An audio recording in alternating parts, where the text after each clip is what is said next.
3. Go and throttle up. Discovery Roger, go for deploy. Thank you, and to everybody in the shuttle program, the crew is go for launch. I did. I have to be in orbit. We have followed in their footsteps to get us where we are today.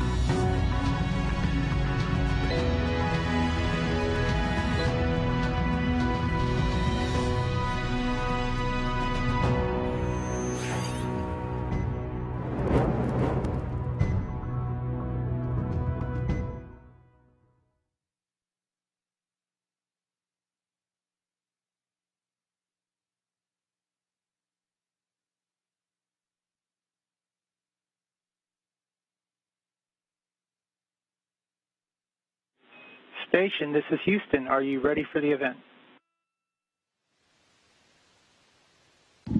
We are ready for the event. Administrator Nelson, this is Mission Control Houston. Please call station for a voice check. Station, this is Bill Nelson. How do you read?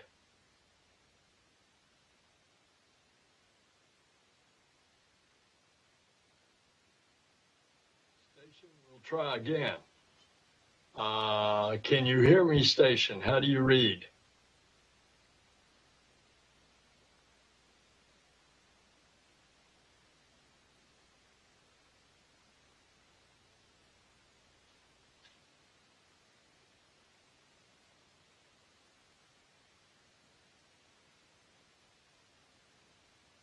Okay, we copy, and we're standing by.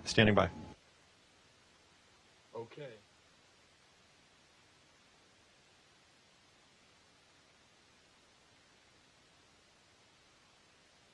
Say hello again, please. This is Bill Nelson, station. How are you receiving me?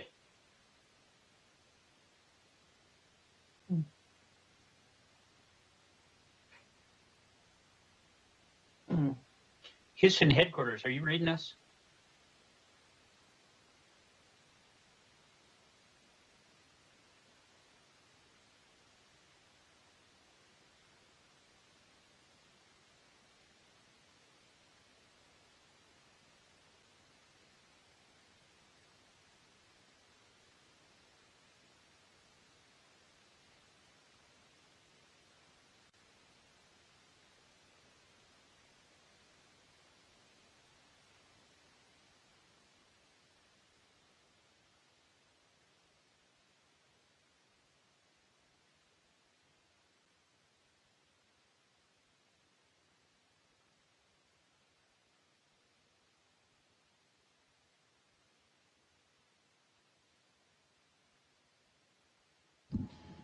Houston, we have you loud and clear. Try it again. Station, this is Bill Nelson. Can you hear us? Administrator Nelson, we have you loud and clear. We're excited to get to chat with you all. Okay. Well, this is an honor for Pam and Bob and me to talk with you and to congratulate you on bringing Starliner in and doing it so well. So thank you so very much. Tell us what do you think you've learned as a result of docking Starliner? Well, thank you, sir. It's been an absolute privilege to be the on-orbit part of the team that got Starliner successfully up here and docked to the space station. It's been a busy couple of days as we watched Starliner dock and then getting the hatch open and doing all of the cargo transfer and then participating in some of the checkouts as Starliner's been up here. And, you know, I think that we've just learned, you know, what we are capable of when we are working together as a team. It's been phenomenal to see the Boeing, the commercial crew program, the NASA team all working together to make this happen. We know it's been a long road, and we're just overjoyed to be a part of this success with all of these teammates. Well, each of us want to ask a question of you. I'm going to flip it to Pam. Thanks, Bill. It's great to see you guys up there. This is so exciting. We were, of course, all watching very closely, and is not unusual for a first-time docking to station.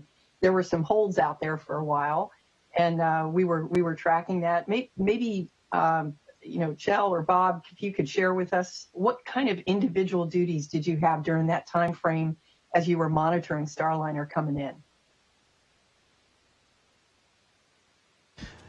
Well, it was a team effort, obviously. There was a lot of stuff going on behind the scenes, too, getting all the cargo pre-packed and all that stuff and staged and ready to go. Rendezvous was pretty awesome. The early stages of it, there's not quite as much for us to do, and so we were able to look out the window. We could visually acquire, I think, around 15 kilometers or so, and it was just this bright white, white LED, so you could see it just stark contrast against the black sky out there. And it was really cool to watch that, watch it come all the way up, arrive up on the R bar and then transition to the V bar in front of station, and then come on in. So once we got on the docking axis in front, we had some new displays that NASA has put together that help us monitor its track on the way in, and so that's what we were cross-checking from the cupola. And watching it come in with an occasional glance out the window every now and then. So it looked beautiful coming in, and it was just really special to get to see it come out there. And it was once it parked out there on the doorstep for a little while, it was almost like it was just giving us a chance to admire it for a little bit longer before finally coming into dock. Well, that's awesome. The pictures were great, and I thought I heard a reference to RPOP in there, so it sounds like an upgraded version of RPOP, what we used for Rendezvous previously. I'll turn it over to you, Bob. Yeah, you guys did a great job. There was one picture where it showed the curvature of the Earth shot from ISS with Starliner sitting in the blackness of space, and man, that was a quintessential picture of what it's like to be up there. Jessica, it seems like yesterday I was talking to you in crew quarters. You looked like you've settled in pretty well up there. Great job getting Starliner aboard, but what do you think having, Boeing Starliner OFT-2, what does this test mean to, the astronaut office and the commercial crew program? What are your thoughts? Yeah, absolutely. It's great to talk to you again, sir. And we are so excited up here to have Starliner dock to station. And just like you're saying, what that means for us and for our future and our future capabilities. We're super excited about the capability that having Starliner up here brings in terms of having this kind of dissimilar redundancy that we talk about, having different vehicles that will enable us the possibility and the opportunity to send our astronauts up to the space station to help continue the legacy of the amazing space station, and as we continue on and continue to contribute towards going to the moon and to Mars as well. So we're super excited about this milestone and the possibilities that it will open up. Hey, Samantha, it's awesome to see you in space again. It's really terrific. We were talking about cargo a few minutes ago, and it's exciting to me that 500 pounds of cargo also made it to station, and 600 pounds are coming back. And sure enough, there's some supplies for you, but the really exciting stuff is the science. So, Sam, what can you tell me about the science and what's exciting you about that? Yes, ma'am. Of course. I mean, that's our primary work up here is to advance the science program. And I'm excited about science from 2 points of view. I see or I like payloads where I think that they're really going to advance our knowledge. About, for example, how the human body works. An example of a payload or a science experiment that's coming soon and was actually developed in Italy, where I come from, is Suture in Space, where we're going to investigate how wounds heal up here, which is obviously interesting in terms of exploration to, be able to support also better and better astronauts in the future as they live and work in space for extended, longer and longer periods of time. But it's also interesting at a fundamental level to understand wound healing, and so also helping everybody on Earth that has to deal with that healing process. But then I'm also excited about things that directly will enable us to explore further beyond low Earth orbit to the cislunar space, the moon surface, and one day Mars. And so I'm excited about payloads like another one that's coming up soon that will investigate like a concrete surrogate for construction in situ on Moon or Mars, to be able to utilize the resources that we find there to build structures. So just a couple of examples of the hundreds and hundreds of experiments that are ongoing on space station at any given time. So I got a toss-up question for you. The Starliner had a passenger on board, and when Spanky and Sonny were out doing checks on the vehicle before launch and closing the hatch, I was going to try and sneak out there in my blue suit and see if I couldn't replace Rosie. But Rosie the Rocketeer was on board, and I just wondered, did she look comfortable? And what kind of data do we hope to get back from Rosie in her trip to space and coming back home?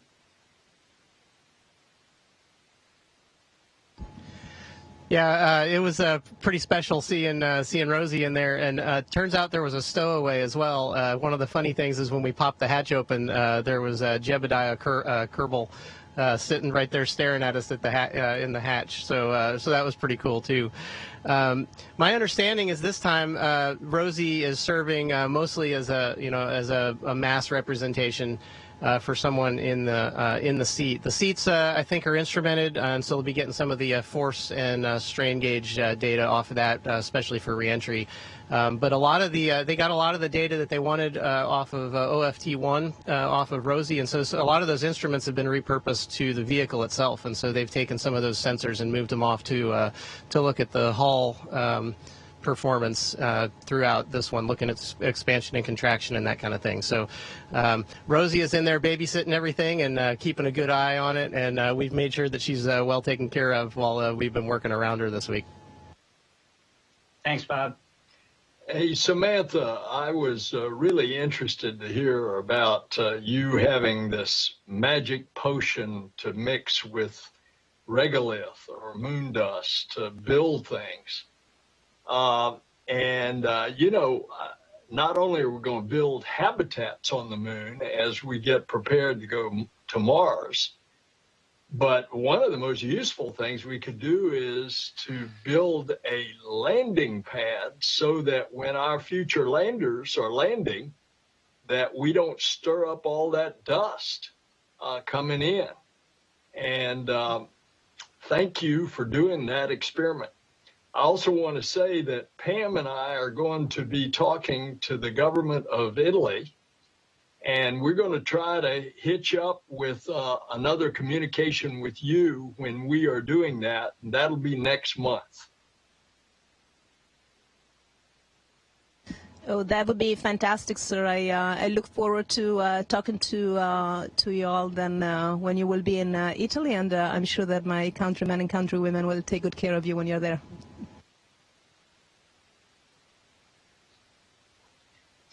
How much time do we have left? I think we've got a few more another minutes? 6 minutes or so. Oh, good. Okay, Good. we've got some time. Yeah. All right.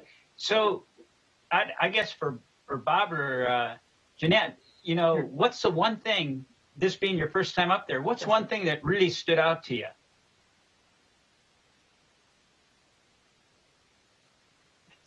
Well, certainly, sir, the ride up was pretty phenomenal. As you well know, the kick in the pants and the ride off the launch pad is really exciting, and so I think both Jessica and I would really acknowledge that.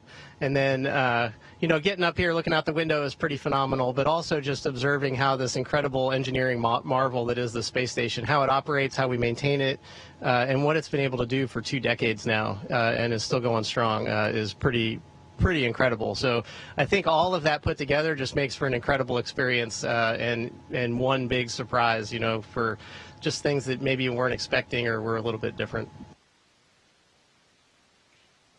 Jessica, is there any place on Earth that you're particularly focusing on with taking pictures, whether it's a hometown or a favorite place you've lived or worked or visited? Yes, certainly yes to all of the above. I am definitely trying to keep my eyes peeled for any of places that are familiar that we've worked or lived, but also there's so many gorgeous places on Earth with so many gorgeous rocks for us to investigate up here. And my crewmates are putting up with my, coming up and wanting to talk about geology. So I really appreciate that. But it has been absolutely awesome being able to watch the Earth from here, observe from this vantage point. But something to add to the last question as well, something that has surprised me, though maybe shouldn't surprise me, is how enamored I have become and been up here with the moon as well. Being able to observe the moon rise and set with the Earth and with the sun is just absolutely just beautiful from here, and being able to see the whole planetary body from this perspective has just been awesome. In addition to the experiments that Samantha was mentioning, are you all doing any growing of plants in the experimentation? How about protein crystal growth? How about any other medical experiments that you want to tell us about? Well, yes, sir. One of my favorite experiments during my last mission was in the veggie enclosure where we grew red romaine lettuce, and I was very excited to learn that we were going to be growing a crop again during this mission, and we're using the veggie enclosure but for an experiment called X-Roots. Last time we grew the plants in kind of a soil matrix that was enclosed in a kind of a pillow of fabric, and that's where the roots grew. This time we're studying aeroponics and hydroponics, and so we have a special setup where the plants, their roots are going to grow directly into water or sprayed by water aerosols, and so we're really excited to see these crops grow. And I think this is an experiment. I got to plant those about a week ago. And inside the test kit, there are a whole array of different species of plants. And so I think this is a project that our crew members in the future are going to be working on for some time. And this really gives us, I think, an opportunity to study how we might use plants in vehicles in the future, and also to help grow crops in kind of more dense enclosures back on the Earth, so that in places where maybe arable soil is not available, that there's an opportunity to produce crops in enclosures in greater densities than you'd be able to do just using soil. So very exciting to do that. It's millions of gardeners are on the ground will testify at the benefits of not just getting to study plants, but the psychological benefits, and then for us the benefits to long duration exploration as a food source, and potentially as a part of the ECLS, the environmental control system. All of you look great, so you're obviously staying fit. How much time a day do you spend working out?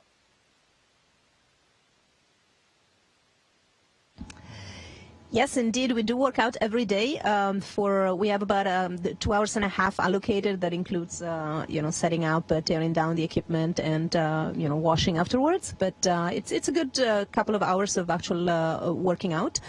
Both resistive exercise, which is very, very important to maintain not only our muscular strength, but also the health of our bones, to counteract that loss of bone density that would otherwise naturally occur in the environment of weightlessness up here. And then we also have two pieces of equipment to do cardiovascular workouts. So we can ride a bike, which is a very special bike, has no seat, since we don't get to sit in zero G. And then we have a treadmill with a special harness that allows us to actually run in space without floating off the treadmill at the first step. So yes, we do try to stay fit up here.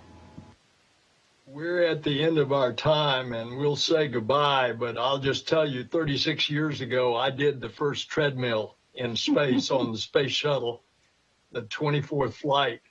And I'm so glad you all look terrific. We love you. We miss you. We thank you on behalf of our country for what you're doing. And we thank you on behalf of our space program as we get ready to go back to the moon, and then we're going to Mars. Thank you, guys. Have a great day.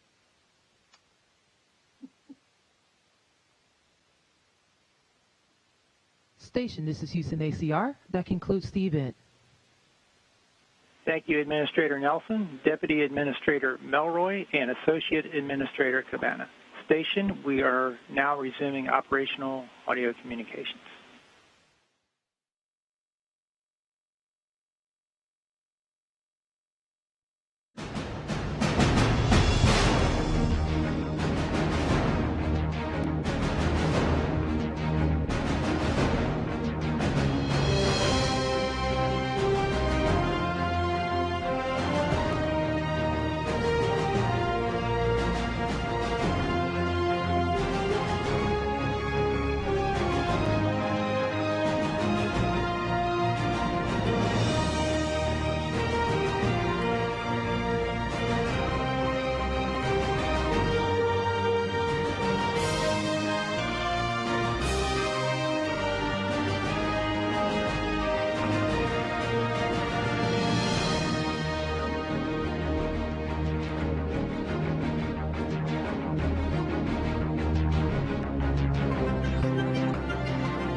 Go and throttle up. Discovery Roger, go for deploy. Thank you, and to everybody in the shuttle program, the crew is go for launch. I did. I happen to be in orbit. We have followed in their footsteps to get us where we are today.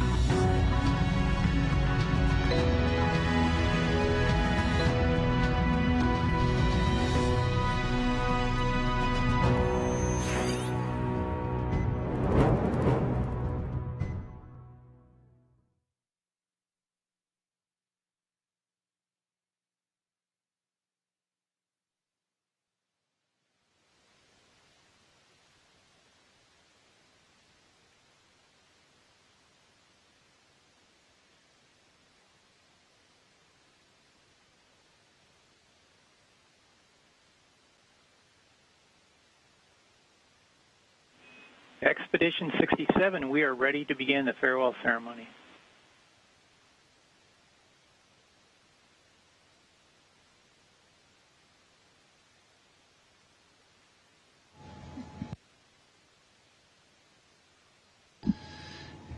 Hey everyone, it is a privilege to be here at the end of our Starliner operations, and to have this opportunity to bid the Starliner farewell as it returns to the Earth with items from space station, with Rosie, and with many successful tests behind it.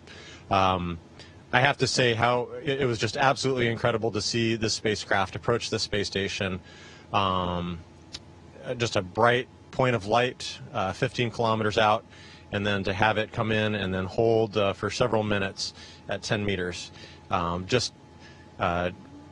This opportunity to see this beautiful new spacecraft as it was preparing to dock with the space station, and we had the opportunity to get into the spacecraft, and what a privilege again to be among the first to enter this brand new spacecraft that very soon will be carrying our colleagues to and from the space station during future missions.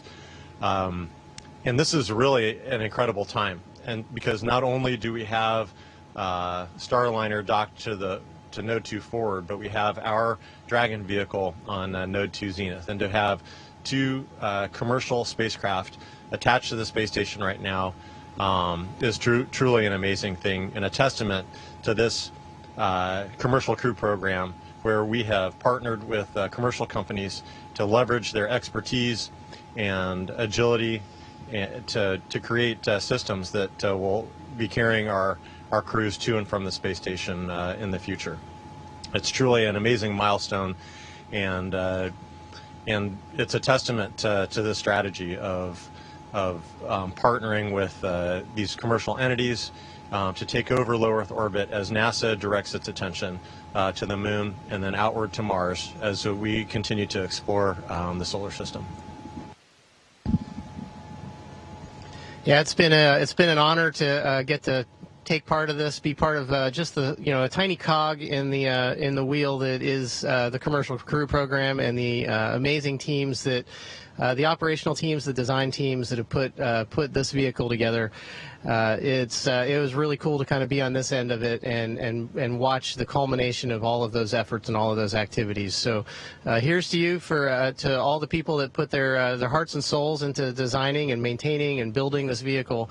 Well done. We're really proud to receive it up here, and we're packing it up and getting ready to send it back to you. And she'll be in as good a shape as she was when she left. We promise. The flight test is a great thing. It is an awesome thing. We learned so much out of these kinds of flight test missions, and so we're really excited to see what the team gleans out of this to continue to improve the vehicle and get it ready for our colleagues that'll be coming up here in the very, very near future.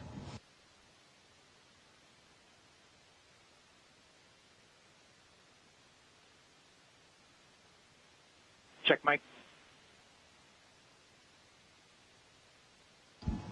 It has certainly been an honor and a privilege to have the Starliner up here docked to space station as part of the OFT-2 mission. And luckily for us, Starliner brought a few different goodies and a special cargo for us. But one really special item that came up with the Starliner was this American flag. And this American flag was given to the Boeing team at the beginning of the commercial crew program when this all started. And this flag will remain up here on the International Space Station until our CFT colleagues come up to the ISS and are able to return with it. We'll keep it in safekeeping, and it will be a reminder to us of the pride that we all share and the notion that we are all part of one team with one goal and one mission, and that it requires a team of people from all different backgrounds and expertise to come together, and when we do that, we can accomplish amazing things. So we are so grateful for this token, and so excited for our colleagues to come up and retrieve it.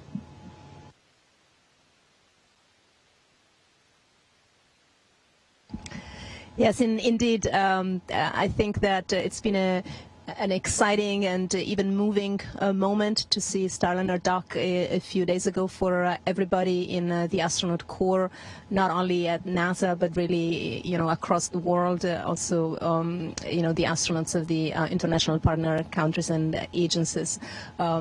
I think especially moved, of course, were our colleagues who have been working on the Starliner program for a few years now, that are really, really excited to jump in that vehicle and take the place of Rosie the Rocketeer. But equally excited, all the other astronauts, again, both at NASA and in the international partner agencies. And so a big thank you to all the teams who made this possible. On behalf of those future Starliner riders, and a big thank you on behalf, let's say, of the international community, since I'm a VIP astronaut on board at this time, since the ability of rotating crews on space station is really the foundation of maintaining this amazing facility in low Earth orbit with this incredible capabilities that it offers for both advancing science and technological development.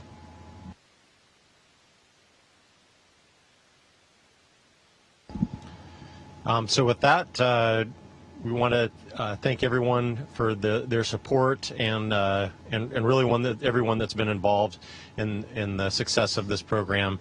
NASA, our commercial partners, Boeing, the commercial crew program, and our international partners. We are very excited to be a part of Starliner's docking and today. Its departure tomorrow, and the future success that it has, bringing our crews, science, and cargo to the space station in the future. Station, this is Houston ACR. That concludes the event. Thank you, Expedition 67 crew. Station, we are now resuming operational audio communications.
on. Every roger, go for deploy. Thank you, and everybody in the shuttle program, the crew is go for launch. Roger, nice to be in orbit. We have followed in their footsteps to get us where we are today.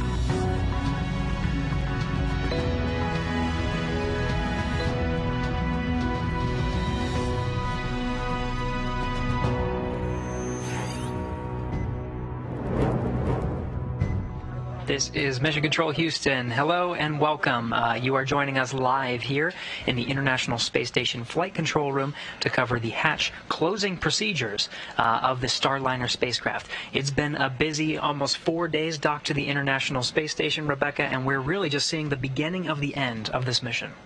Yeah, so we've been in here all morning, and it's been really neat to see the International Space Station astronauts floating in and out of the Starliner capsule. They have reported that it's been easy to maneuver inside the Starliner spacecraft and that cargo was easily accessible to get in and out. Another flight test objective achieved, and one that can only really fully be confirmed on orbit. And so, they're closing out things inside the Starliner and getting ready for that hatch closure. That's right. Activity. So we'll be following live, and you're getting those live views now inside the Starliner spacecraft. You see in the front there, Rosie the Rocketeer. It's Bob Hines and Kjell Lindgren. Lindgren you see in the background there, working on the closeout duties. We'll be seeing the hatch right at his feet. If you see that open area, that leads up to the International Space Station. Today we'll be covering the closing of that particular hatch.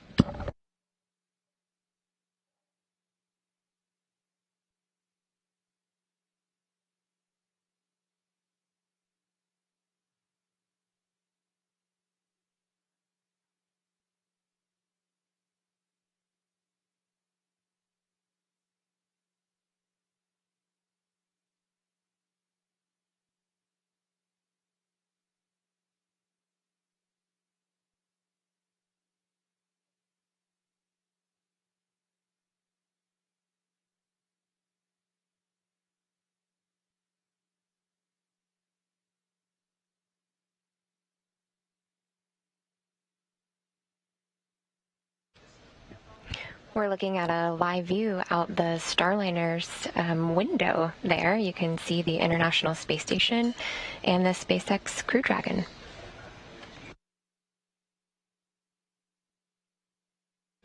These views are part of an internal video system called Mustang. There are 4 cameras inside the Starliner spacecraft. We were seeing a couple of them as we continued to cover the hatch closure operations of the Starliner spacecraft. That view, one of several inside the Starliner spacecraft that has the beautiful view outside of the spacecraft looking towards Earth, and of course in this particular view, the International Space Station. Now, the Starliner spacecraft has, again, been docked for almost 4 days since attaching itself to the International Space Station at 7:28 p.m. Central Time on Friday the 20th. Of course, there were a number of flight test objectives that were accomplished on the ride to the International Space Station, but since it's been docked for almost 4 days, there have been a number of activities that the crew and the teams here on the ground in Mission Control Houston, both here in the International Space Station Flight Control Room as well as the Starliner Flight Control Room right down the hall here in Houston. They've been going through a number of flight test objectives. So you can see one of them. Go ahead, Farmer.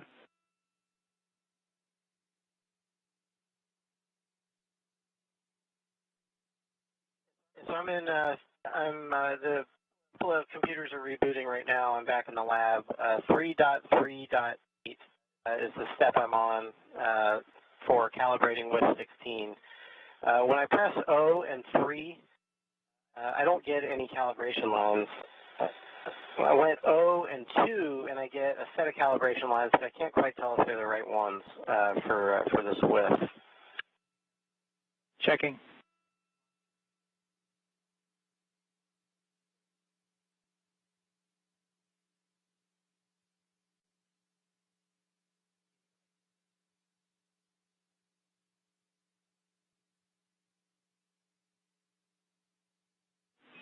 And Pharma, we really appreciate your patience. Every time we do this, we learn something new, and this is no exception.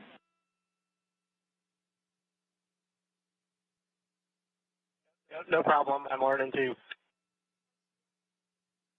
And just so you know, some of the confusion on my end is still because when I hit O and the menu pops up, I'm only getting one line, and then I get half of two, and I don't see anything below that for the overlay selections. So I can't even tell what the rest of the menu is. Copy. Thanks for that insight.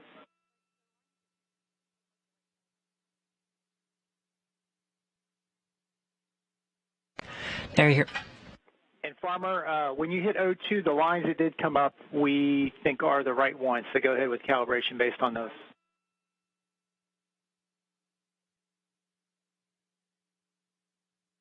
Okay, copy. The reason I ask, I think I have it lined up pretty well right now. The only thing that created a question mark in my mind is where the connector is in the bottom right that's inside the arc or the circle. It doesn't really align, or it doesn't really match that connector. But the arc is lined up with the outside of the IDA, and so I think that part is accurate. The other thing, I'm just not sure if that's lining up, if that's supposed to be the part that it lines up with or not.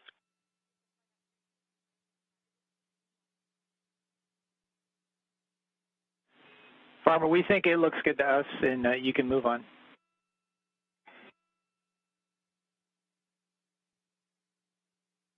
Okay, copy. Sounds good. The exchange you're hearing. Lower outboard is calibrated, and I think that one is in good shape. Copy. The exchange you're hearing on the International Space Station with the teams here in the International Space Station. AC-12, however, the WIS 17 view is frozen with the red border around it with no active video displaying.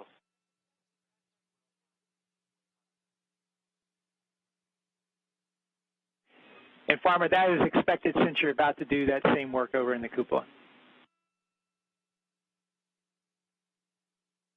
Copy all. The exchange you're hearing through the space-to-ground loops from the International Space Station, you heard Bob Hines.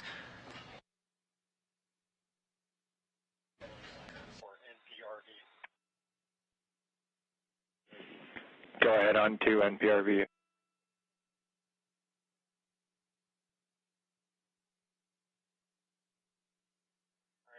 First time I've seen this piece of equipment. I pulled 3 pins and pulled them out of their grooves to unlock the cage, so the NPRV cage now moves up and down. I'm looking at step 2.3, pull center pin to loosen, and I see underneath the center circle of this cage that there is looks like a knurled pin. On it, it says pull to deploy cover. I'm assuming that is the pin that I should be pulling on. Negative, Chow. You want to leave that pin you just described to us, leave it in.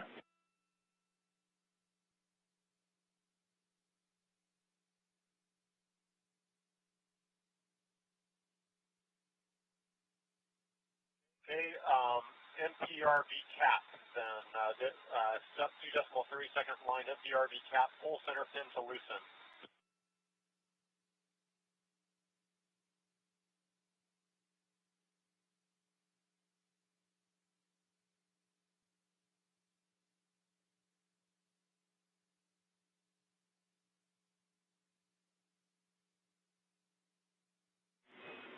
And so, Chow, we're talking in hindsight here, hearing words on the ground, you may have had your hand on the right pin. So it's the cap that's underneath the locking device. We're pulling that center pin to loosen the cap.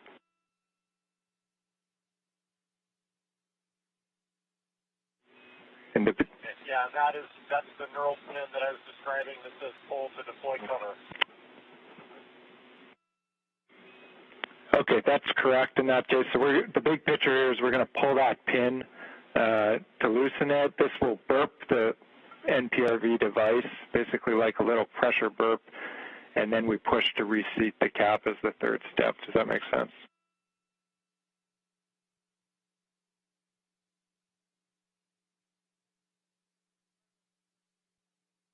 I'm I've done that. Yeah, so pulling that pin basically releases the cap, and then as I push it back down, I feel it seat back in. Cap is secure, and the cage will remain loose. And that is a good description, good config, thanks.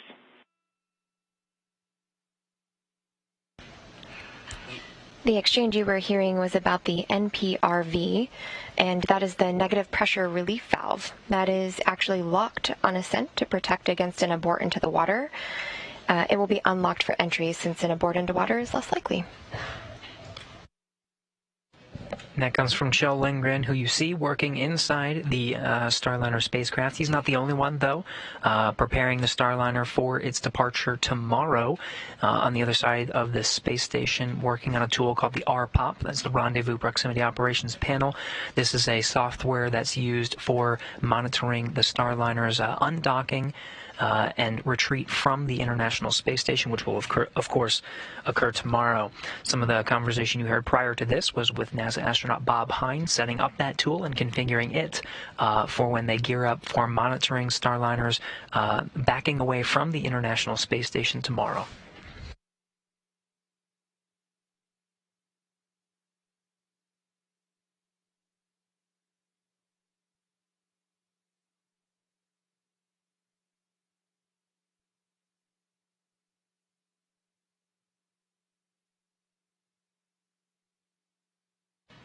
Now, of course, what we're covering here today, you're seeing live views from aboard the International Space Station. We're covering the hatch closure activities. There are 3 hatches that separate the inside of the International Space Station from the Starliner spacecraft. There's the Starliner's hatch, and then there's 2 hatches on the space station side, one called the A-Pass, and then the other one on the Node 2 forward port of Harmony, or Node 2 forward hatch of the node itself.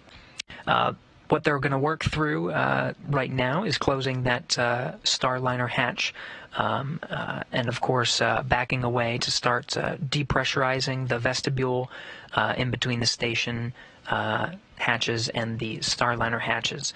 They've gone through a number of procedures to get to this point, and, of course, a number of test objectives. One of the things we'll see is this orange tube that you see. This is the venting system that brings station air to mix inside the Starliner spacecraft and introduce that station air into the spacecraft itself. It does a good job of relying on the station's systems to mix that air. Microgravity has a nasty ability to form pockets of carbon dioxide, so mixing the air from the International Space Station prevents those pockets from forming and reduces the need for Starliner to provide its own environmental control and life support systems to support the inside of the spacecraft. With the hatches open, they can rely on the space station itself.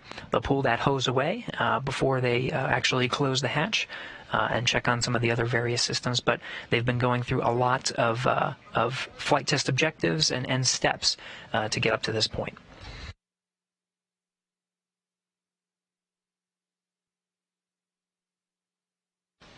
And from a Starliner hatch closure perspective, it's essentially hatch open, but in reverse.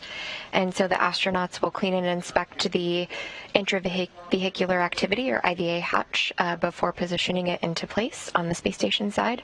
Could take a few minutes for that to settle into the right location before they actually close it. And then they'll crank the hatch about 1 1/4 of a turn, righty-tighty this time instead of lefty-loosey. They'll close the pressure knobs that they open prior to hatch opening and monitor the pressurization of the vehicle.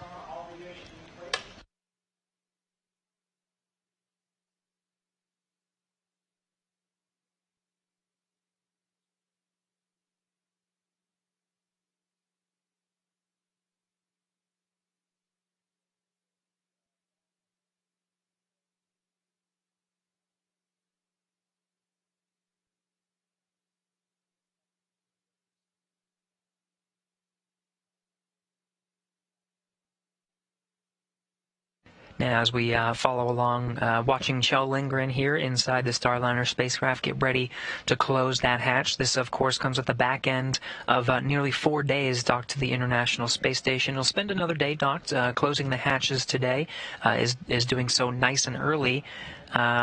Ahead of an uncrewed spacecraft. We see the hatch closure much closer to a spacecraft's departure when there's crew inside, but without crew we can do so much earlier.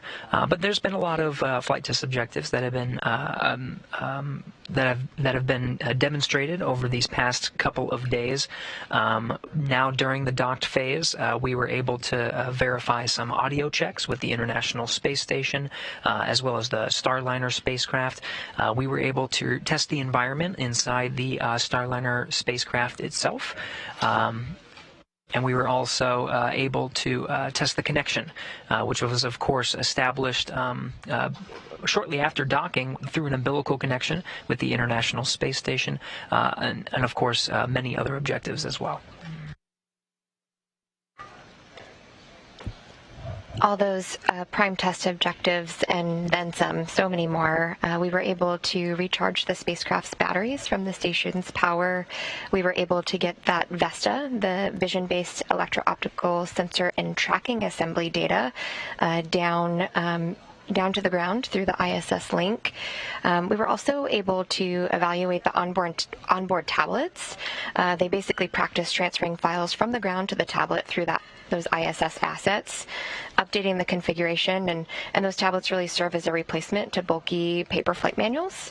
It includes procedures, checklists, timelines, etc. So when we get to the crew flight test, the crew flight astronauts will be paying a lot of attention to those tablets for manual for procedures and checklists and timelines. We also were able to check out the Starliner service module batteries. And as we mentioned, cargo transfer to and from the International Space Station was completed. We also demonstrated the Starliner spacecraft's certain modes throughout its docked phase. One mode was called Quiescent Mode. This is sort of a standby mode while the Starliner is attached to the International Space Station, just continuous monitoring, but really not a lot of active systems, a lot of those mostly on standby. And that mode is what is demonstrated for these long-duration missions. Of course, Starliner, the ultimate objective after this flight test demonstration and a future crewed flight test demonstration is for it to serve as a crew rotation vehicle, bringing astronauts to and from the International Space Station in 6-month increments. So they'll evaluate that quiescent mode, which will take up the majority of the 6 months that the Starliner itself is docked to the International Space Station.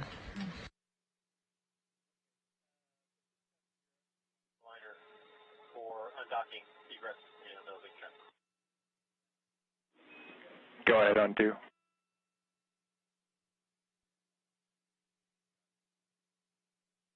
just step into step 2.5. Copy. Thanks for the update. We're ready. 2.5.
We're now in a handover of some of the video coming down from the International Space Station. You see the teams here in the International Space Station flight control teams. They're working through some of the procedures that'll wrap up the end of the astronauts' day here aboard the International Space Station, operating at Greenwich Mean Time. We're just shy of 1800 GMT. This is some of the last things that the crew will be doing today, is working through the operations to close the hatch to the Boeing Starliner.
Now again, we're following along with some of the hatch closure procedures. Kjell Lindgren inside the Boeing Starliner getting ready to close the first of three hatches, that first one being the Starliner spacecraft, which will be the end of our coverage today. But it comes near the conclusion of the orbital flight test to flight test, which of course launched at 6:54 p.m. Eastern Time on Thursday, May 19th from Cape Canaveral Space Force Center. Shortly after the rocket's ascent, the vehicle separated from the launch vehicle, the rocket itself, and performed an orbital insertion burn to begin the nearly, or more than, as it turned out, 24-hour journey to the International Space Station. Now, after the orbital insertion burn, there were a number of demonstrations that were performed in orbit. There were checkouts of the abort engines. There was attitude holds and control. There was demonstrations of the astronauts aboard the space station commanding holds. We saw a retreat from inside the keep-out sphere, understanding that the Starliner obeyed the rules that were programmed within the spacecraft itself. And then this, of course, came just before it pushed in for docking with the forward port of the International Space Station. What you're seeing here are recorded views from Friday, May 20th, as the Starliner spacecraft approached the International Space Station for the first time. You see the hatch cover is open, and what's called the NASA docking system at the forward end, that is the element, that circular element in the very center of the spacecraft from this view, attached itself to the International Space Station.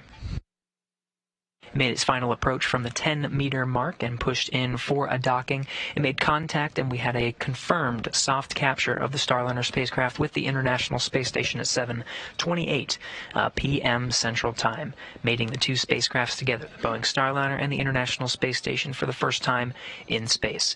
This, of course, what you're seeing is a time-lapsed or sped-up version of the very methodical and slow procedure that we saw during the docking operations on Friday. Now back to the live views inside the Starliner spacecraft.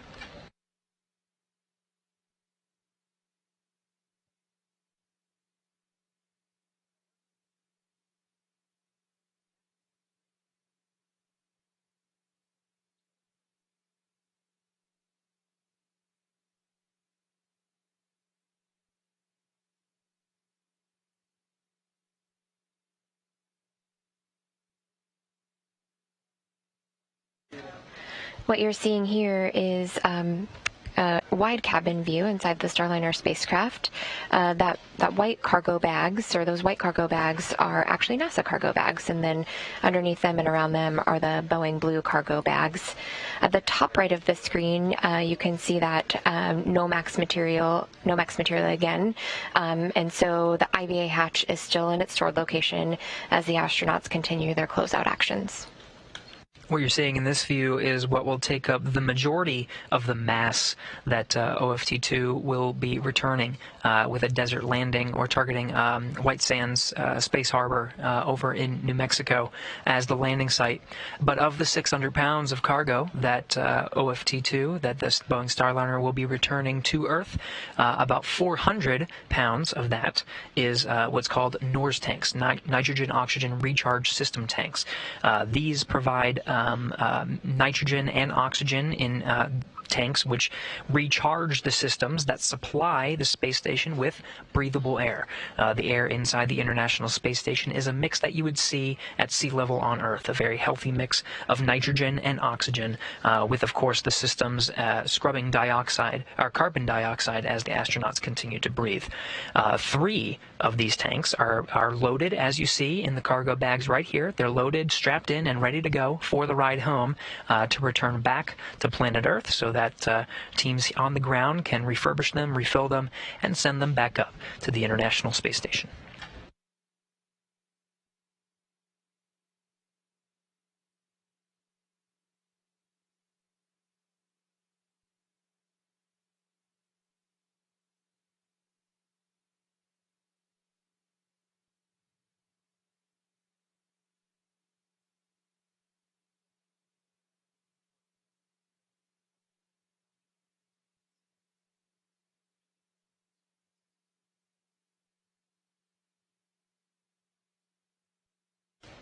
Related to the NORS tanks, this wasn't something that Starliner was originally planned to bring home on the OFT-2 flight, but based on the needs of the International Space Station to bring those rechargeable tanks home, the Starliner and International Space Station teams worked together to understand how to bring them home safely, how to work on the mass properties and the center of gravity that Starliner needs on its return home, so it's nice to see those packed in nice and tight there.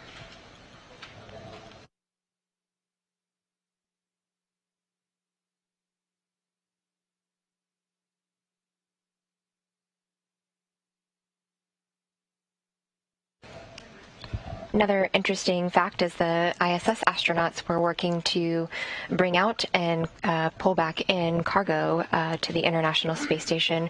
We had astronauts Sunny Williams and Mike Fink down here on the ground at Johnson Space Center rolling through a lot of those procedures as well in the Boeing mock-up trainer, which is in Building 5 out here where the astronauts get to train on Starliner. And in fact, here in the International Space Station Flight Control Room, sitting next to the Capcom today, who is Rob Hayhurst, is Sunny Williams. She's sitting at the console as the resident Boeing Starliner expert, who, as you mentioned, Rebecca, has been in the mock-up trainer, understands these operations, particularly with the hatch closure, can relay her expertise to the teams here in Mission Control Houston to, of course, be the voice up to the crew who are actually performing the operations in space.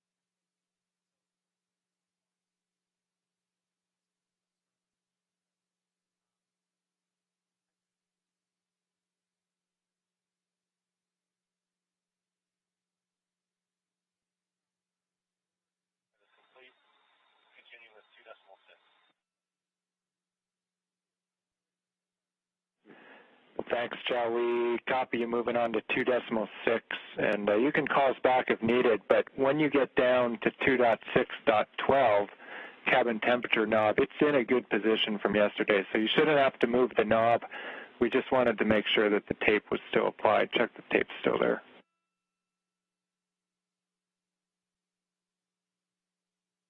Copy, Wilco.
This new view that we're seeing here as they're going through their procedures for closing the hatch of Starliner, it does look like Rosie's giving us a little wave there. Very fitting farewell, as this will be the last interaction with the crew inside the International Space Station and Rosie the Rocketeer. Of course, we're heading towards closing that hatch that you see on the top left corner of your screen. Joe Lindgren inside the vehicle now, working on the pressure control system panel on board the Boeing Starliner. One of several steps that's needed to officially close out the vehicle. One of them, of course, will be taking that orange duct that you see coming through the hatchway that's mixing space station air with Starliner air, removing that, of course, closing the hatch. And then what's called egressing or exiting the Starliner spacecraft, of course, before closing that hatch.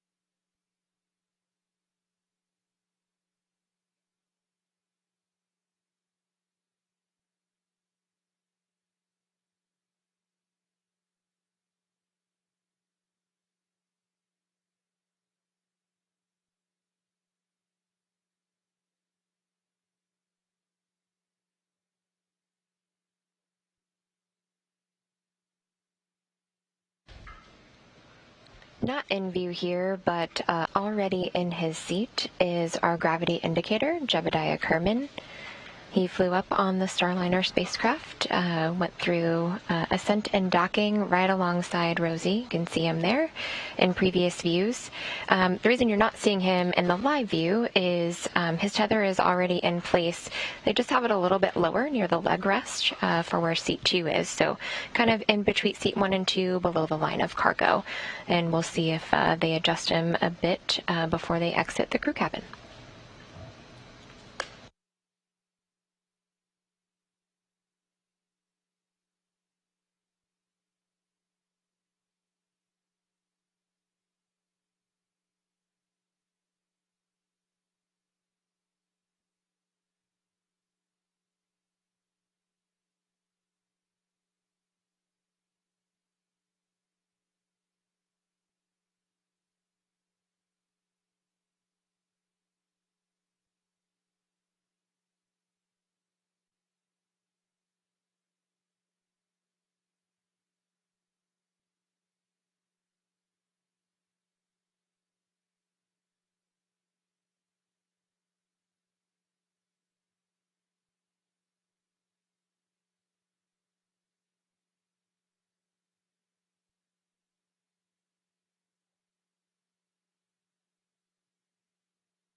Part of the procedures that Shell is going through now is just checking all of the positions of the switches inside the Starliner spacecraft. And those are the exact same things that crew members would be doing if they were the ones coming home on board the Starliner, just getting the vehicle ready to fly home.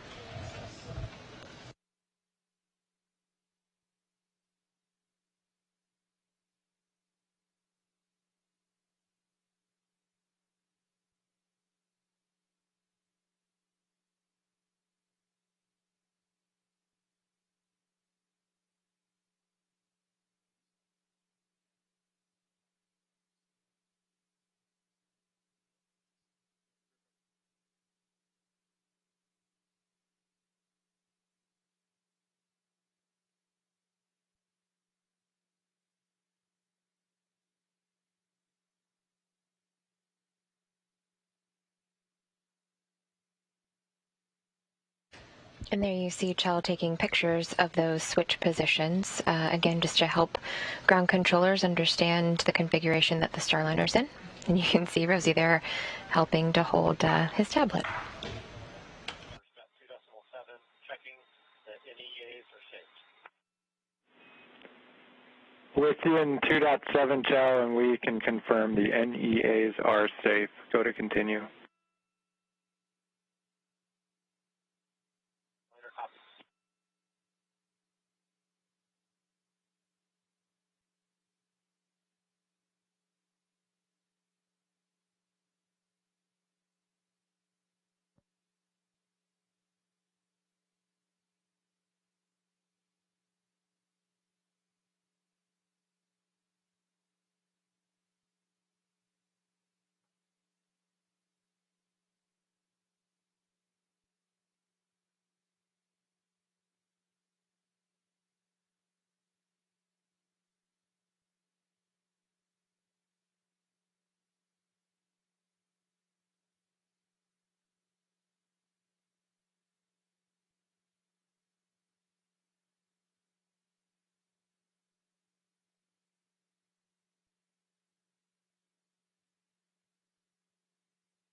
Coming into view now is NASA astronaut Bob Hines, you see coming through the hatch.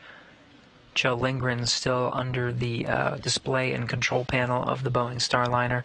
Hines was configuring the software that will be used tomorrow for monitoring the Dragon's or the Starliner's undocking, an exit from the approach ellipsoid. That'll end the joint operations between Starliner and International Space Station control teams.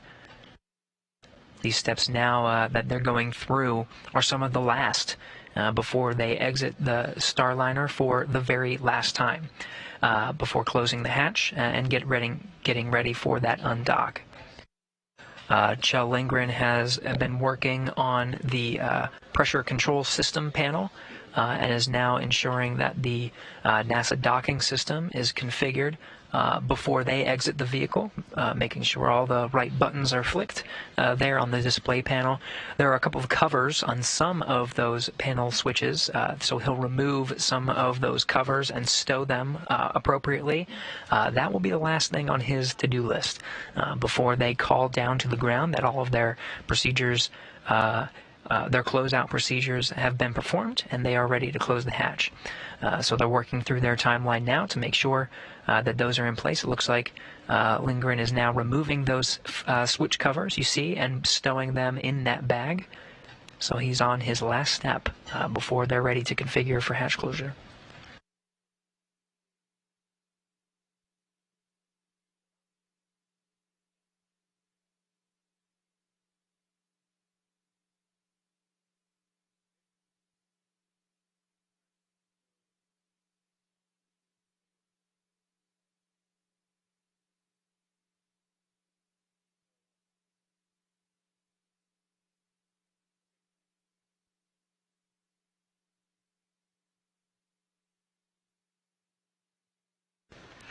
Those protective switch covers will actually be stowed in one of the Boeing cargo bags on the return to flight. So one of the, mentioned the last things that they do, they will put that into place before closing the hatch.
CST-100 is configured for hatch closure. Starliner, Houston CST, we copy configured at 2.9, thanks. Just before you leave, we wanted to ask for a visual confirmation on the lighting situation. Can you confirm that all 5 cabin lights are on? We're not concerned with brightness, we just want to make sure that you see all 5 as ON right now.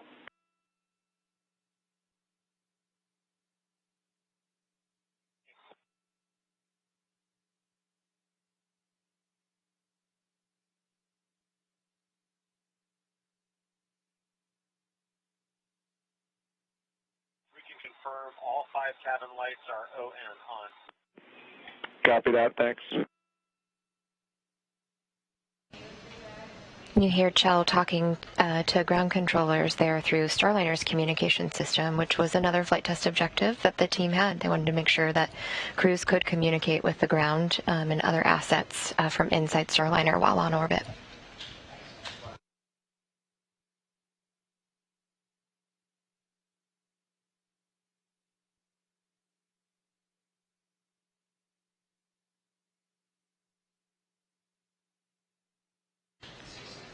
And on the left-hand side of your screen, you can see Bob Hines there going ahead and stowing those position covers in one of the cargo bags.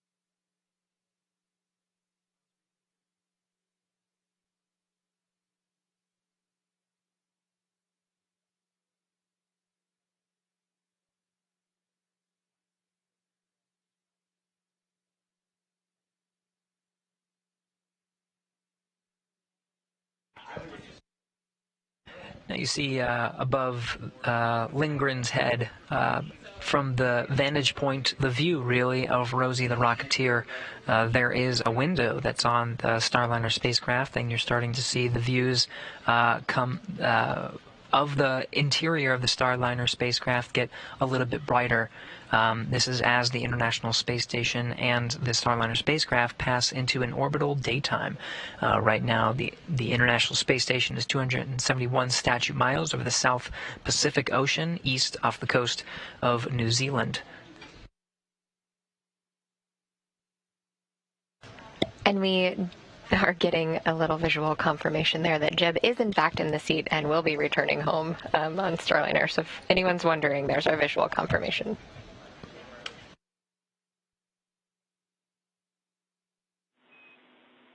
Starliner, Houston, it looked like in the video that, Chell, you may have been trying to talk. We didn't hear anything, but go ahead.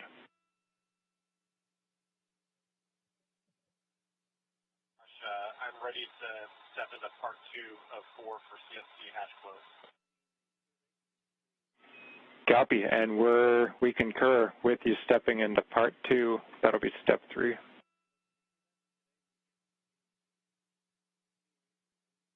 Concur. It's in work.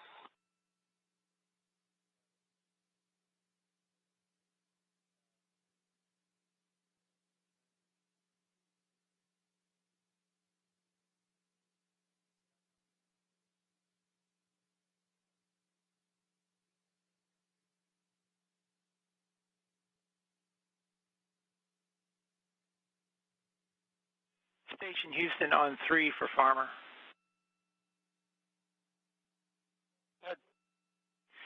Hey, Farmer, the ground performed the step 4 for RPOP, so the only thing remaining is for you to perform the calibrations on for both cameras on both SSCs. We're fine if you want to delay that and continue to help out Chell. We think we got plenty of time for you to do that. Okay, I actually just came back into the cupola since we were daylight, and looks like we got good views for that, except for S1 lower outboard. The sun is glaring straight into the camera, so I should be able to get the other calibrations done, and we'll see what happens with that one. Sounds good.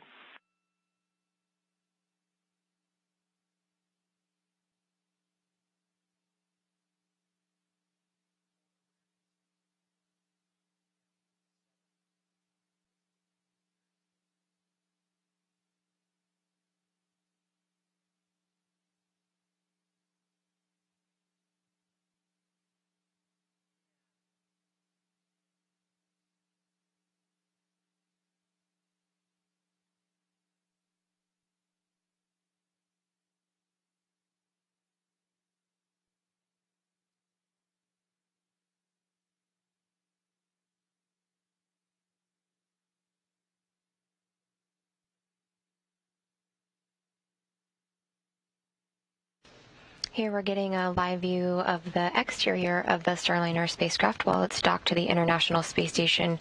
And earlier today, the Canada arm, the robotic arm, was used for a planned exterior inspection of the Starliner spacecraft. NASA and Boeing plan to do this inspection for this first flight test so that they could learn as much about the vehicle prior to the crew flight test and follow on long-duration flights as possible. And through that inspection, the Starliner's thermal protection system was cleared for re-entry.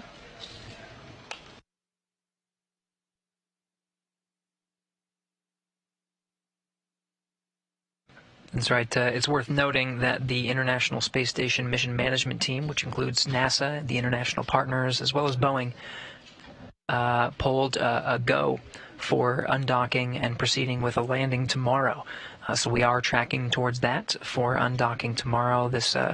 These procedures come in a very timely manner of getting ready for the Starliner to depart. The weather looks good.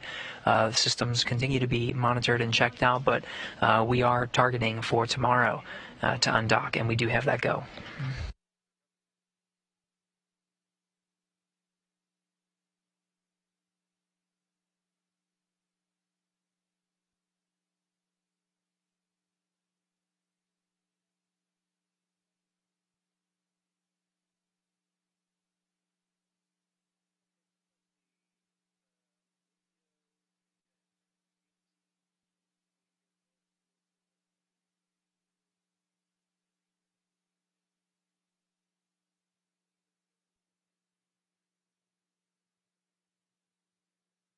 And you see the intra-modular valve. That's the orange duct that was snaking its way inside the Boeing Starliner through the hatchway there.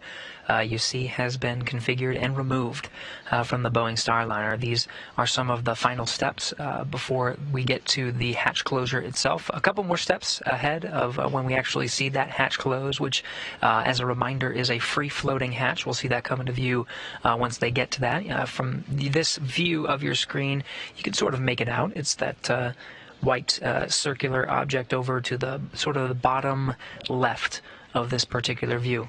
But we are well on our way through the objectives here to get Starliner configured for hatch closure.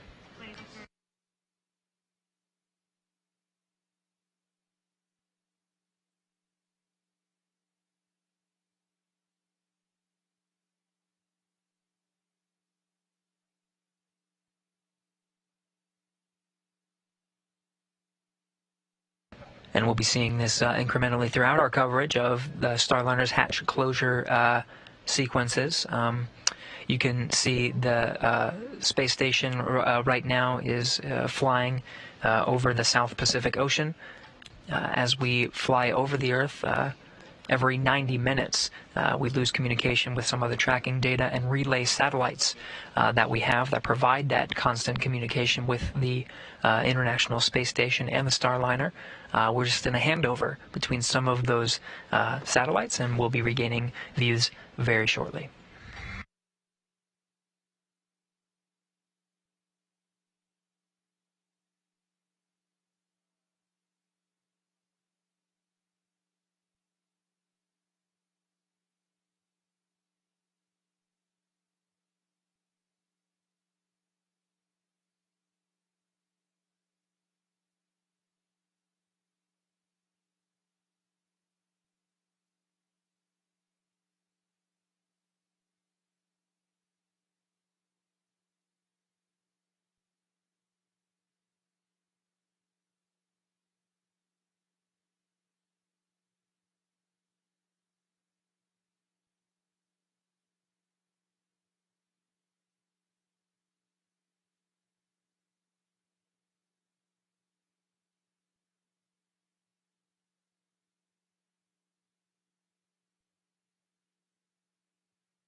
Starliner, IMD Dutch teardown is complete.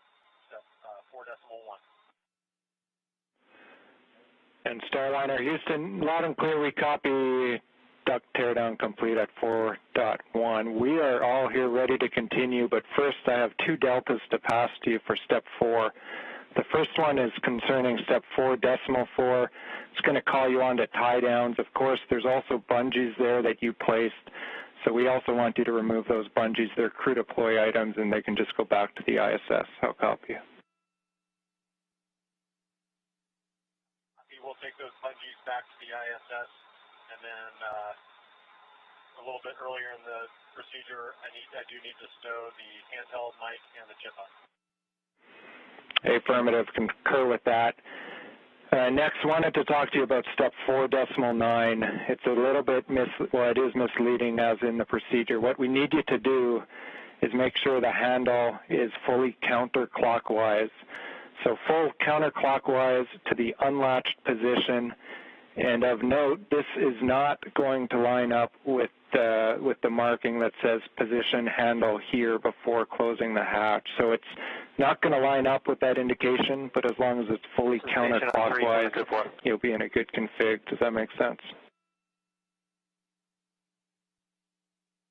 Makes sense. I recall those markings, understand. Farmer with Gen 3. To be full counterclockwise. I think the cupola is set up. Everything is calibrated on all three affirmative, good, read back, and with that, everyone here is ready, so you will go at step 4.1, and lab 4.2. check, I think the lab also was good to go. Let me know if I'm missing anything. Copy, go, and 4.2 for hatch closure.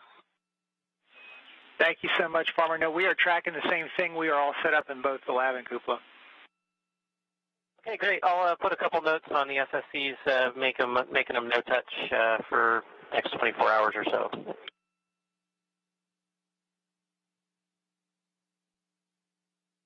That sounds great, Farmer. And also, if you get a chance, if you could turn on the Node 2 camera, we can watch the egress activities. Okay, will do. On my way there now. Thanks.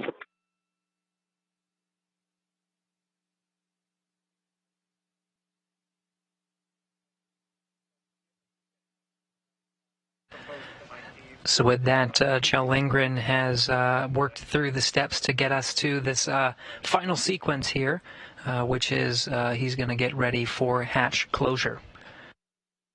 They've successfully checked out the Starliner systems, removed some of the switch covers. There was an orange duct providing station air mixing in with the cabin environment of the Boeing Starliner that has been removed. They're now going to work through the methodical steps to close the hatch itself. You heard a couple of what's called deltas or changes in some of those steps, including the positioning of the handles. We'll get confirmation once Kjell Lindgren has moved his way through all of the procedures to successfully close the Starliner's hatch. In the meantime, Heinz is on the International Space Station side setting up a camera. We may get some views from the opposing end here. Of course, we've been getting some great views inside the Starliner spacecraft. We may soon be seeing the inside of the International Space Station.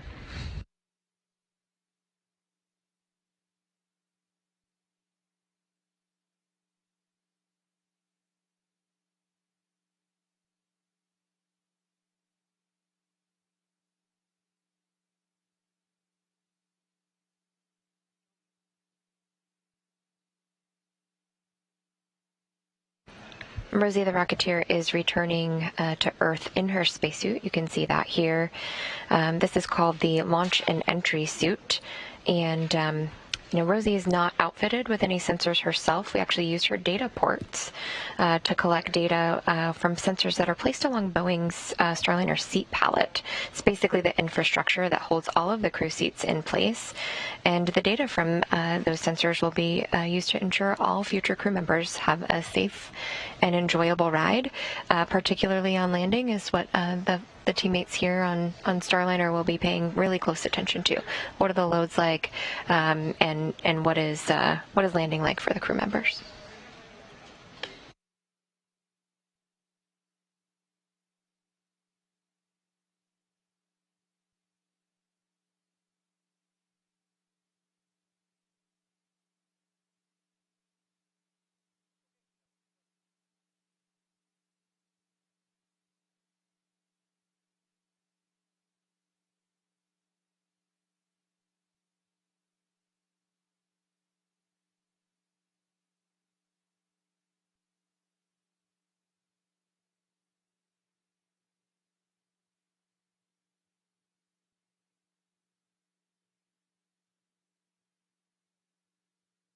Houston Station on 2, Node 2 camera is set up and pointed at the hatchway. Let me know if you see a video. All right, Farmer, thank you for that. And big picture for you is you are free to go help out Joe in whatever he needs to finish his activities. And then whenever you guys are done, we'll start the feedback conference. If it's a little late, that's just fine. Okay, sounds good. And I'll jump in there and start helping Joe. Thanks.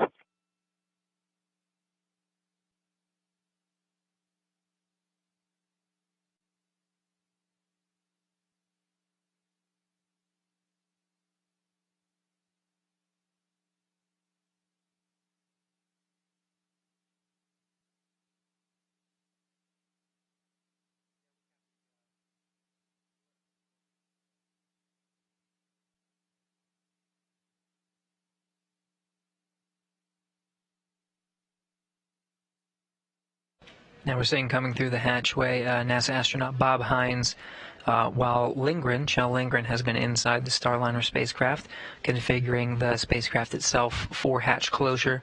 Bob Hines has been getting a tool that will be used tomorrow for monitoring the spacecraft's undocking and retreat from the International Space Station, heading towards a landing tomorrow late afternoon, early evening. With him being complete with some of those procedures, he'll now work with Lindgren to close out these activities of getting that hatch closed.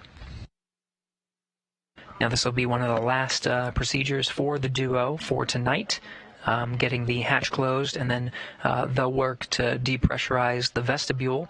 Once this hatch is closed, the station hatch will be closed, and they'll depressurize the volume in between those and let that sit overnight with no crew inside the Starliner spacecraft aside from Rosie and Jebediah. They can do some of these procedures a little bit earlier than we typically see for crewed missions. So we'll let that sit overnight and then get ready for undocking operations tomorrow afternoon, U.S. time.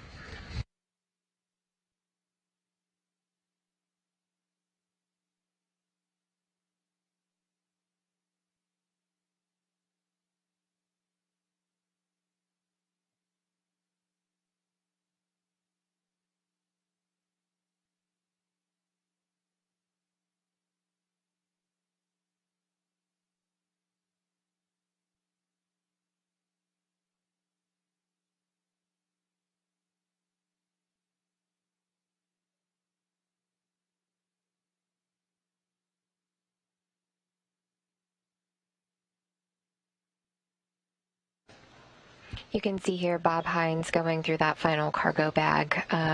What they are actually in search of is some straps for the side hatch, as well as the IVA hatch.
For those tuning in, we're following along with the crew going through some of the final steps to get ready to close the hatch in front of the Boeing Starliner. There were a series of straps that were holding some of the hatches in place throughout its time docked to the International Space Station for nearly 4 days.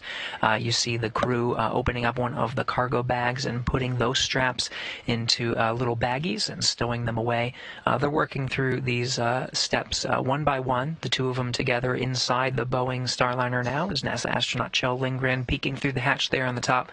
NASA astronaut Bob Hines working together to configure the hatch itself and get it ready to close. You can see one of the final steps there already underway. Kjell Lindgren removing the cover that has been protecting the hatch itself, revealing the hatch.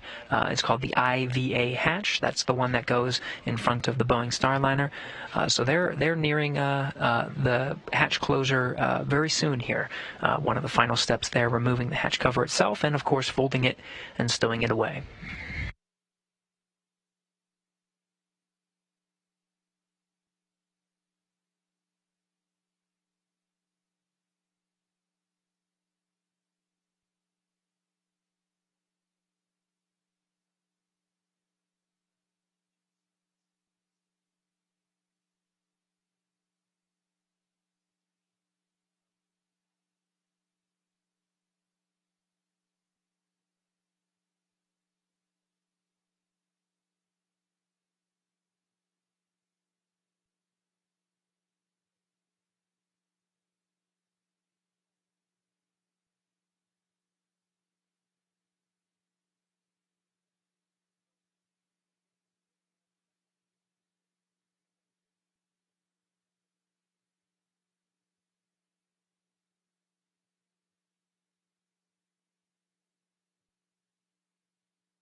Station Houston Space Ground 2 for Jessica at your convenience.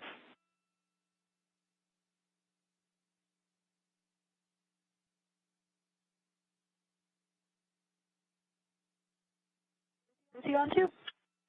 Hey Jessica, prior to the Node 2 forward hatch closure activity, we need to direct somebody to get the deskant kits. We forgot to put it in the ASN for that activity.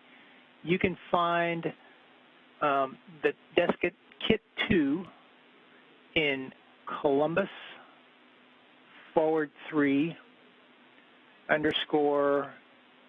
Echo 1 / Foxtrot 1 in 1.0 CTB 4080 labeled desiccant kits.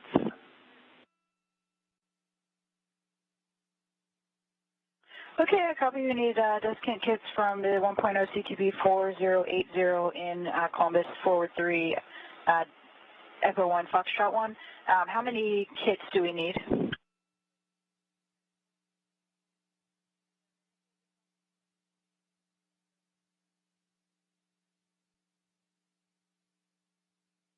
And that'll be just one kit, and there'll be four desiccant bags in there.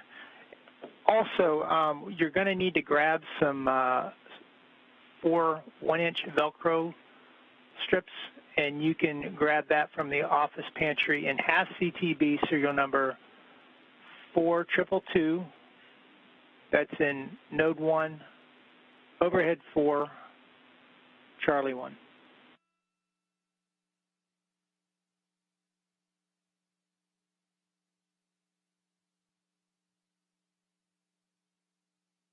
Okay, copy. We also need 4 1-inch pieces of Velcro from CTB 4222 and node 1 overhead for Charlie 1. Good read.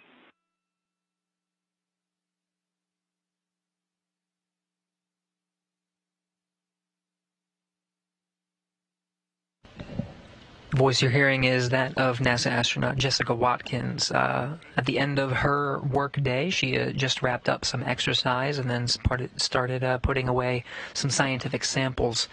She'll now, you see her sort of floating in view, she'll now be collecting some of the hardware, including straps, to start thinking about a couple hatches from now. We're, of course, working on the IVA hatch, which is the name of the hatch on the Boeing Starliner.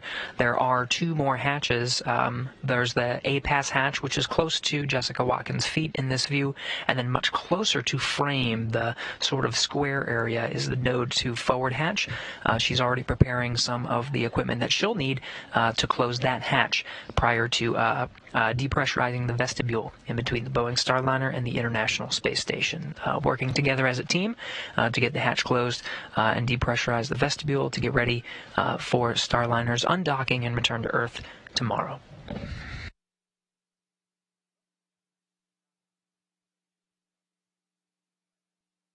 The depressurization of the vestibule actually helps the Starliner team to perform leak checks, very similar to the procedures that we went through when Starliner launched. Floating goggles, it just entered into node 2 from the node 2 forward hatch.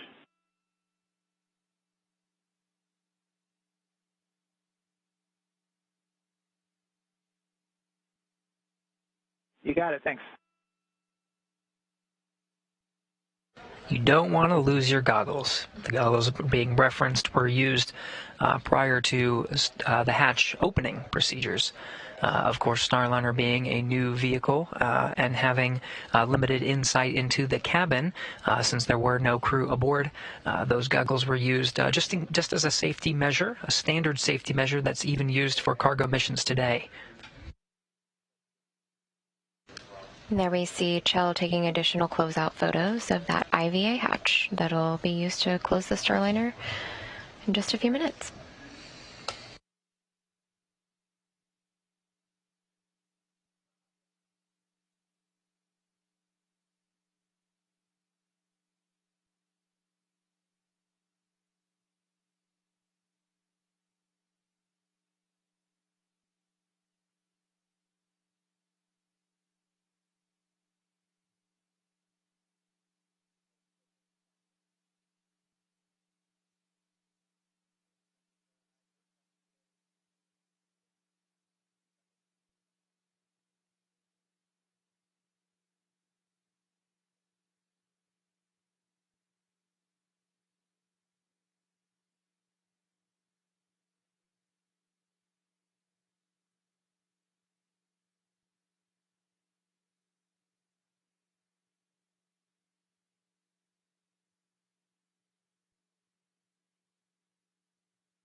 And even as we see the IVA hatch close to the cameras are protected by 3D printed covers.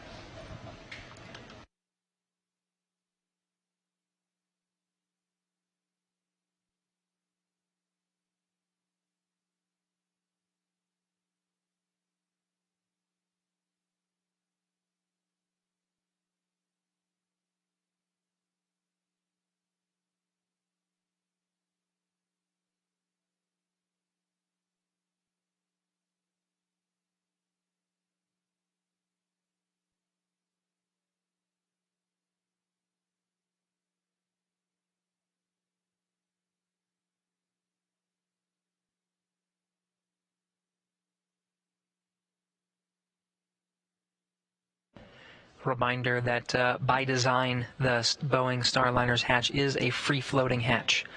What we're seeing is 2 views, one from inside the Boeing Starliner, the cameras that are positioned in there, and then another camera view pointing down to what's called the pressurized mating adapter, and you can sort of see the 2 crew members, Joe Lindgren and Bob Hines, working to get that hatch closed.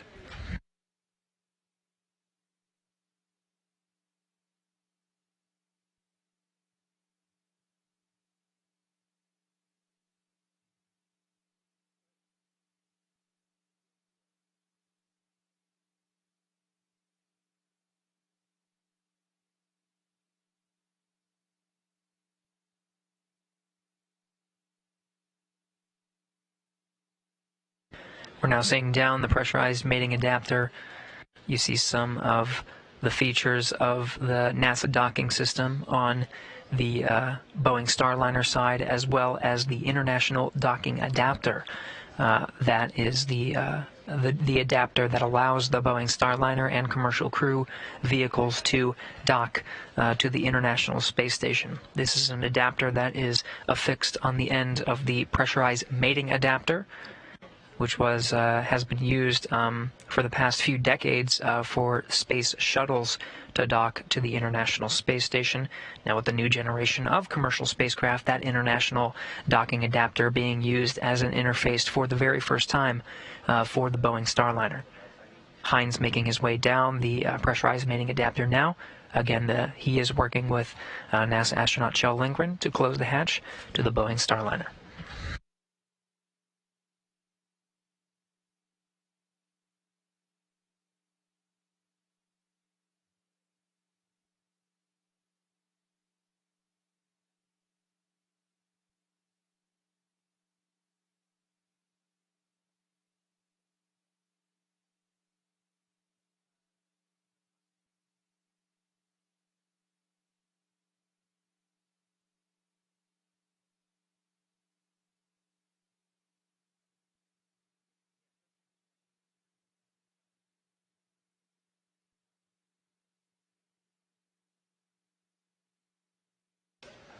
What Kjell's doing there is actually inspecting the other side of the hatch before they put the hatch into place. Really important that they get a good seal.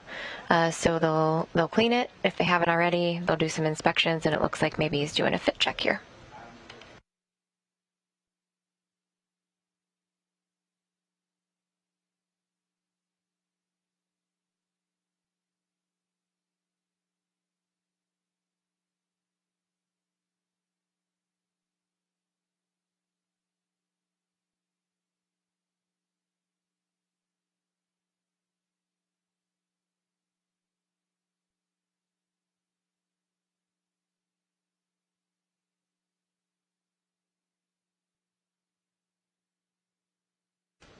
Also in view, you see the numbers 2 and 1. That is the NASA docking system on board the Starliner, built for NASA, and the whole purpose is to have common systems, common mechanisms, so that any two spacecraft can dock with each other in space. And so this is a really great test of that system before NASA uses it on deep space missions. From this view, we're getting some spectacular insight into the design of the NASA docking system. Starliner Houston on 2 for hatch closure, Cheller Farmer.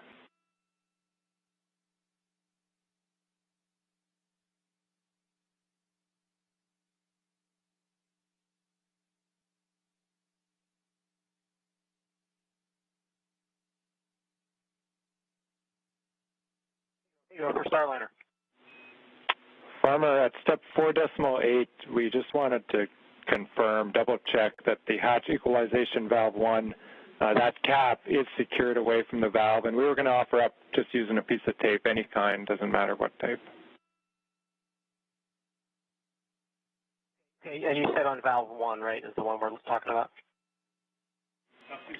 Affirmative. HEV, hatch equalization valve 1. Okay, copy. Stand by 1.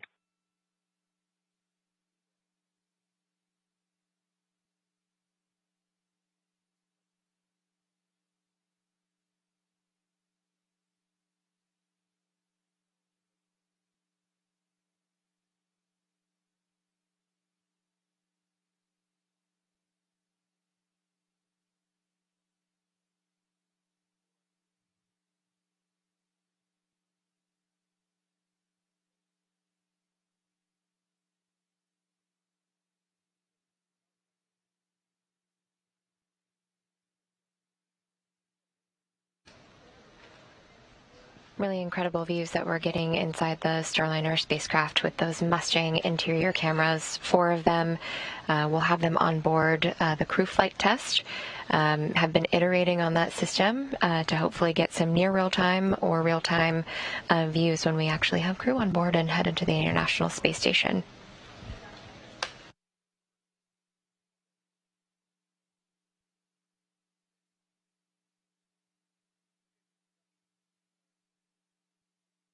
And Houston Starliner, valve 1 cap is taped to the side of the valve, and valve 2 is the cap is being installed right now. Copy. Good config on both. Thanks, Farmer.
While maneuvering the IVA hatch into place, doing some fit checks. The hatch itself weighs about 100 pounds, so not heavy and certainly no weight in space, but just working through how to maneuver with it.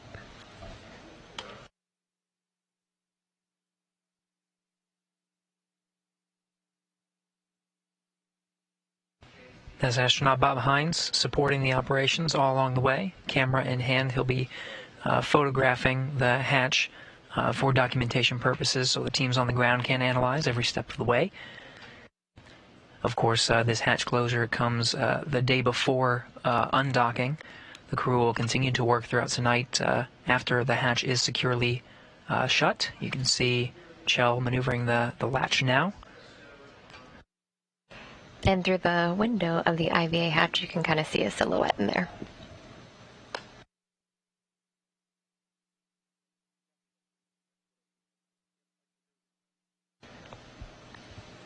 Chell will make 1 1/4 of a turn to get that hatch closed in nice and tight.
And this is the first time astronauts are working with the IVA hatch on orbit. They have been able to practice here on the ground at training facilities at Johnson Space Center. But certainly working through these here on orbit is a little bit different and all about the process of how we'll do it when astronauts are on board on the other side.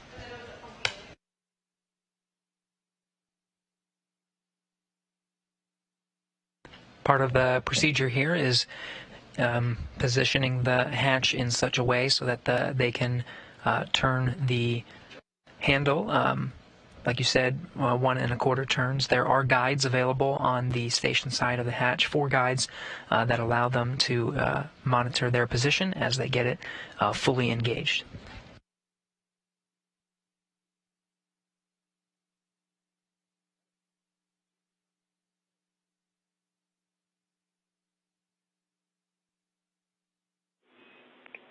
Starliner Houston on 2 for Farmer Hatch when able.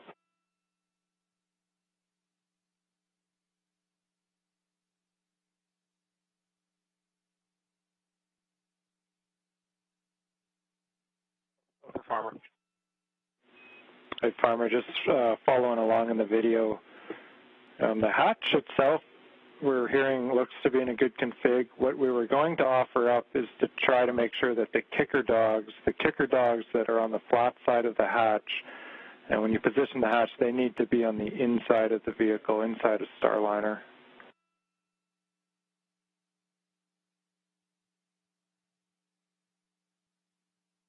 Okay, so from our side, they're on the interior side of the vehicle. So are you saying that maybe we're pulling the hatch closed too far? Yeah, that is one way of thinking about it. Your first statement is correct. The kicker dog is on the inside vehicle side of Starliner, and so potentially it has been pulled in too far. That's the first thing that we thought when we're looking at the video. Okay, sounds good. We'll take a look at that. Those kicker dogs that were discussed between ground controllers and the International Space Station crew members were something that we mentioned with hatch open, almost like built-in butter knives to get into the Starliner, open the hatch when this phenomenon known as the suction cup effect happens. So almost provide just a little bit of relief between the systems. So they just want to make sure those are in the right spot so that we can get a good latch.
During a post-docking news conference, Commercial Crew Program Manager Steve Stitch described the behavior of the Starliner spacecraft and said that it was very patient and took everything in stride. And I think this is another opportunity to say that is definitely the behavior of the Starliner spacecraft as the teams are working through this hatch closure. Patient and learning as much as we can before astronauts fly on board. All the more reason that this is a flight test. They write the procedures, they practice on the ground, they learn how to do it in space, and that can be applied. That can be applied for the next time when we have crew on board the Boeing Starliner.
Houston Station, CST 100 IVA hatch is closed.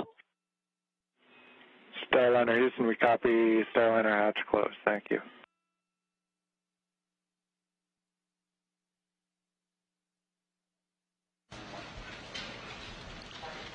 Station flight controllers have been watching along with us here on this video, and there was an audible woohoo when station's hatch was closed.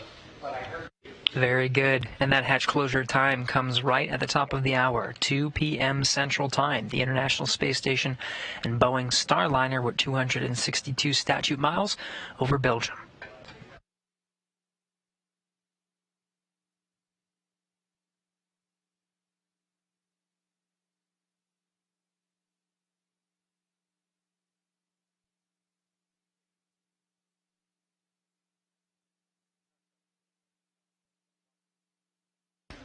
You can see them here talking about the process to close the hatch, so I'm sure our teams are going to be very interested to see how things went, how they can update the procedure so that we just get better every single time.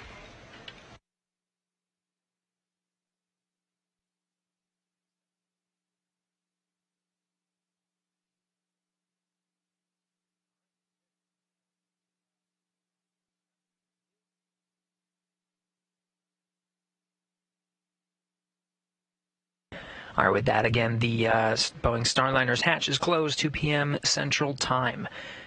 Now, this is not the last thing that the crew members will do, though it will wrap up our coverage today. With that hatch closed, there are 2 more hatches that need to be closed on the station side. The first is the APAS hatch. You can sort of see it deeper down that tube, which is the pressurized mating adapter, right now covered with a white cover. That cover will be removed, and the station astronauts will close that hatch, as well as the hatch that will outline that square marker at the forward end of your screen. That's the Node 2 forward hatch. With all of those closed, they'll depressurize the vestibule in between the Boeing Starliner and the International Space Station and perform some leak checks, all ahead of tomorrow's undocking. Before we wrap up our coverage today, we did want to make sure that you tuned in for our coverage of Starliner's undocking and return back to planet Earth. It all starts tomorrow at 2 p.m. Eastern, 1 p.m. Central Time, tomorrow, Wednesday the 25th, where we will start our coverage of the undocking sequence. Undocking right now is scheduled for 2:36 p.m. Eastern, 1:36 p.m. Central Time. Physical separation from the International Space Station. Shortly after they exit the approach ellipsoid, we'll break our coverage, and we will return later that evening at 5:45 p.m. Eastern Time, 4:45 p.m. Central Time to begin our coverage for the deorbit burn and entry through the Earth's atmosphere and return in the western United States. Right now we're targeting the White Sands Space Harbor for our primary landing site. Weather is looking good for that primary landing site.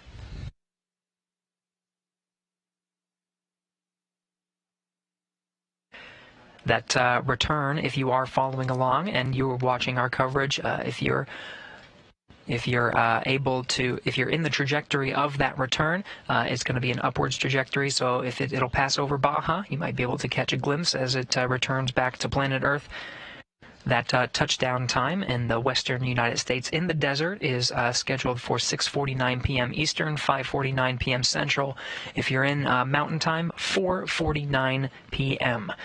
So check out the trajectory, and you might be able to see a glimpse. The views of our coverage should be spectacular. Well, like I said, weather is looking good, and it'll be late afternoon, early evening coverage. We'll get some good daylight as we cover the landing sequence. For Cheller, Farmer, and Timeline.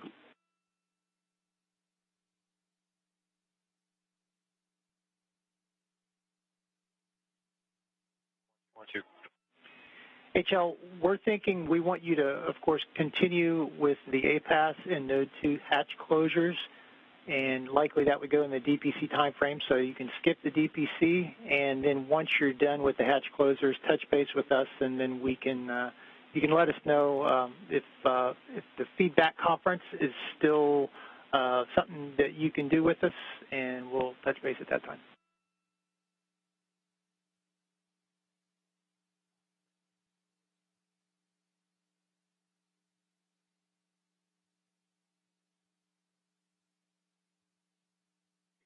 Copy all. I'll continue with hatch closures.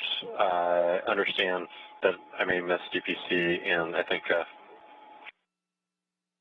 Farmer and I are good to do the feedback conference after DPC.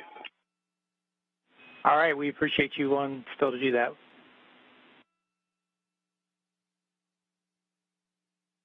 Absolutely.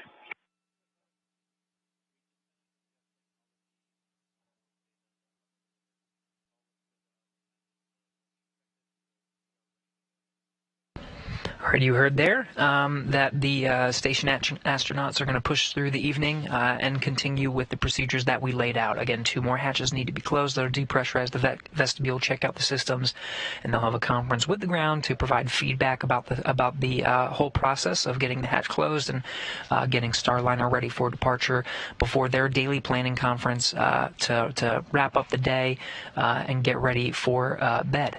Again, tune in for our coverage tomorrow. And it does look like, Rebecca, that Rosie is waving goodbye, a very appropriate farewell for this evening. Very fitting, and we look forward to seeing her on the ground. With that, that'll wrap up our coverage of the hatch closure of the Boeing Starliner. Tune in for our coverage of undocking and return to Earth tomorrow, May 25th. This is Mission Control Houston.